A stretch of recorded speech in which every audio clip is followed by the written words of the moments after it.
Assalamualaikum warahmatullahi wabarakatuh. Izin memperkenalkan diri, nama saya Evita Angelina Putri Juma. Hari ini saya akan melakukan pemaparan ujian akhir semester Cyber Security Management.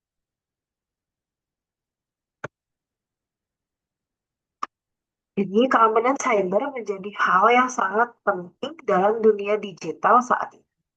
Ancaman cyber seperti pencurian data, peretasan, dan penyebaran malware dapat menyebabkan kerugian yang besar. Manajemen keamanan cyber melibatkan strategi, teknologi, dan kebijakan untuk melindungi sistem informasi dan data organisasi. Konsep keamanan jaringan.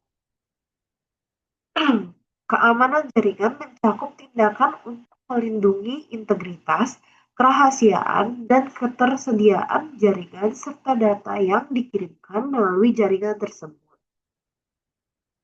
Langkah utama dalam keamanan jaringan meliputi pengendalian akses, akses kontrol, enkripsi data, deteksi dan pencegahan intrusi, pemantauan jaringan secara real-time, pemisahan jaringan, network segmentation, teknologi keamanan jaringan. Teknologi yang digunakan untuk keamanan jaringan antara lain, yang pertama firewall, menyaring lalu lintas jaringan yang masuk dan keluar berdasarkan aturan keamanan.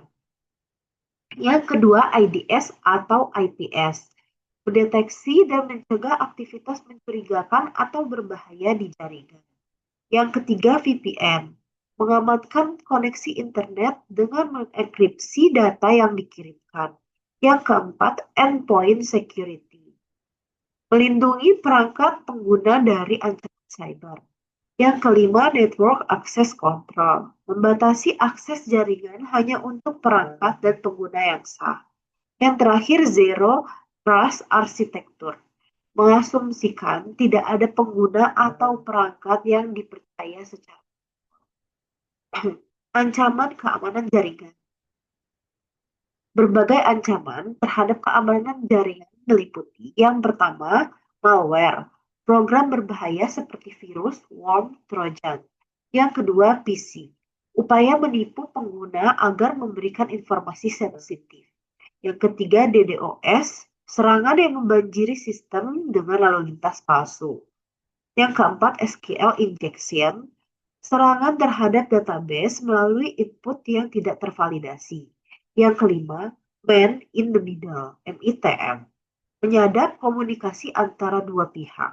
Yang terakhir, ransomware, mengenkripsi data korban dan meminta tebusan.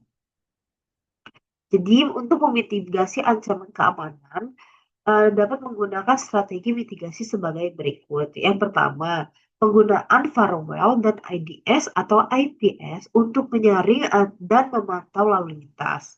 Multi-factor authentication, MFA, untuk meningkatkan keamanan akses. Page management untuk memperbaiki celah keamanan perangkat lunak. Enkripsi untuk menjaga kerahasiaan data. Pelatihan dan edukasi pengguna untuk mengenali ancaman.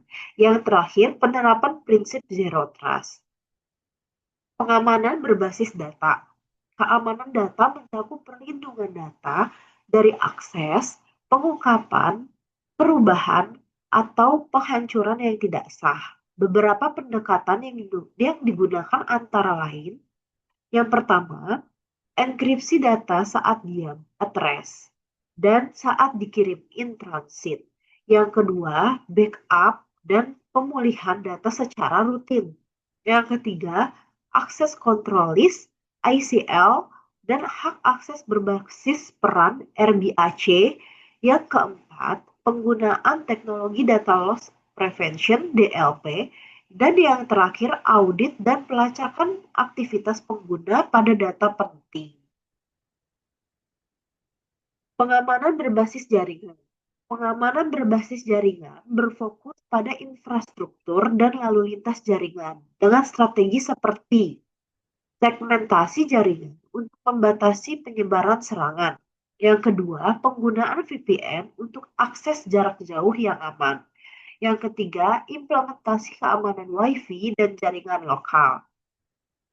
Yang keempat, penerapan firewall internal dan eksternal. Yang kelima, penggunaan honeypots untuk mendeteksi serangan lebih awal. Yang terakhir, monitoring dan logging lalu lintas jaringan secara konsisten. Alat dan metode keamanan cyber. Beberapa alat populer yang mendukung keamanan cyber antara lain antivirus, Kaspersky, McAfee, Bitdefender. Yang kedua, SIEM, Security Information and Event Management. Splunk, IBM Kiradar. Farwell, Cisco ASA, Fortinet, PF Sense, IDS atau IPS, North Suricata, VPN, OpenVPN, Cisco AnyConnect. Metode yang digunakan, enkripsi end-to-end, threat intelligence, forensik digital, penetration testing. Studi kasus WannaCry ransomware. Pada tahun 2017, serangan ransomware WannaCry menyebar secara global dan menyerang lebih dari 200.000 komputer di 150 negara. Target utamanya adalah sistem Windows yang belum diperbarui. Organisasi terdampak antara lain rumah sakit, perusahaan logistik, dan institusi pemerintahan. Jadi pelajaran penting yang dapat diambil adalah pentingnya batch system secara berkala, backup data yang rutin, edukasi pengguna terhadap file mencurigakan, gunakan solusi endpoint protection dan firewall modern. Aspek legal keamanan cyber di Indonesia. Hukum dan regulasi terkait keamanan cyber di Indonesia antara lain UU ITE nomor 11 tahun 2008 dan perubahannya. PP nomor 71 tahun 2019 tentang penyelenggaraan sistem dan transaksi elektronik. Yang ketiga, peraturan BSSN terkait keamanan informasi. Yang keempat, Undang-Undang Perlindungan Data Pribadi. Perusahaan wajib mematuhi regulasi ini untuk menjaga kepercayaan pengguna dan menghindari sanksi hukum. Kesimpulan dan rekomendasi. Keamanan data dan jaringan adalah bagian penting dari manajemen risiko dalam organisasi modern. Rekomendasi, yang pertama, implementasi teknologi keamanan yang komprehensif. Yang kedua, edukasi dan pelatihan berkelanjutan.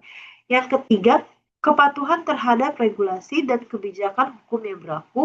Yang terakhir, kolaborasi lintas departemen yang membentuk budaya keamanan siber yang kuat.